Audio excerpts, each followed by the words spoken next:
ಚಿತ್ರದುರ್ಗದ ರೇಣುಕಾಸ್ವಾಮಿ ಕೊಲೆ ಕೇಸ್ಗೆ ಸಂಬಂಧಪಟ್ಟಂತೆ ನೋಡಿ ಈಗಾಗಲೇ ದರ್ಶನ್ ಜೈಲು ಸೇರಿ 1 ತಿಂಗಳು ಮೇಲಾಯಿತು.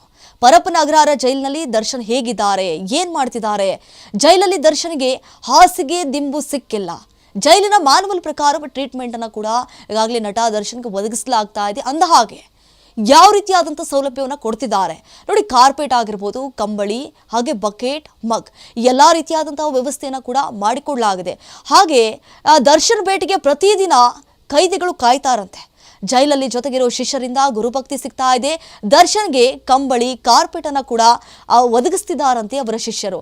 ಹಾಗೆ ಕಂಬಳಿಯನ್ನೇ ಮಡಚಿ ಗೋಡೆಗೆ ಒರಗಲು ಎಲ್ಲ ರೀತಿಯಾದಂತಹ ವ್ಯವಸ್ಥೆಯನ್ನು ಕೂಡ ಮಾಡಿಕೊಡಲಾಗ್ತಾ ಇದೆ. ಜೊತೆಗೆ ಯಾವಾಗ ದರ್ಶನ್ ವಾಕಿಂಗ್ ಹೋದಂತಹ ಸಂದರ್ಭದಲ್ಲಿ ಹಾಗೆ ಬ್ಯಾರಕ್ನಲ್ಲಿ ಕುಳಿತಾಗ ಸಹಾಯ ಮಾಡ್ತಾರಂತೆ. ಯಾವಾಗ ನಟ ದರ್ಶನ್ಗೆ ಬೋರ್ ಆಗುತ್ತೋ ಆ ಸಂದರ್ಭದಲ್ಲಿ ಕತೆ ಆಧಾರಿತ ಮತ್ತು 2 ಆಧ್ಯಾತ್ಮಿಕ ಪುಸ್ತಕಗಳನ್ನು ಓದ್ತಾರಂತೆ ದಾಸ. ಹಾಗೆ ಜೈಲಿನ ಅನ್ನ ಸಾಂಬಾರ್ ಮುದ್ದೆ ಅಡ್ಜಸ್ಟ್ ಆಗ್ತಾ ಇಲ್ಲ ಅಂತೆ. ಚಪಾತಿ ಪಲ್ಯವನ್ನೇ ಹೆಚ್ಚಾಗಿ ಸೇವನೆ ಮಾಡ್ತಿದ್ದಾರೆ. ಜೊತೆಗೆ ಊಟದ ಜೊತೆಗೆ ನೋಡಿ ಬೇಕರಿಯಲ್ಲಿ ಮಿಕ್ಸ್ಚರ್ ಆಗಿರ್ಬೋದು, ಬಿಸ್ಕೆಟ್, ಸ್ವೀಟ್ ಇವೆಲ್ಲವನ್ನ ಕೂಡ ದಾಸ ಸೇವನೆ ಮಾಡ್ತಿದ್ದಾರೆ. ಜೈಲು ಸೇರಿದ ಮೇಲೆ ದರ್ಶನ್ ತೂಕದಲ್ಲೂ ಕೂಡ ಸ್ವಲ್ಪ ಜೈಲಿನ ವ್ಯವಸ್ಥೆಗೆ ಹೊಂದಿಕೊಳ್ಳಲಾಗದೆ ನಟ ದರ್ಶನ್ ಪರದಾಡ್ತಿದ್ದಾರೆ.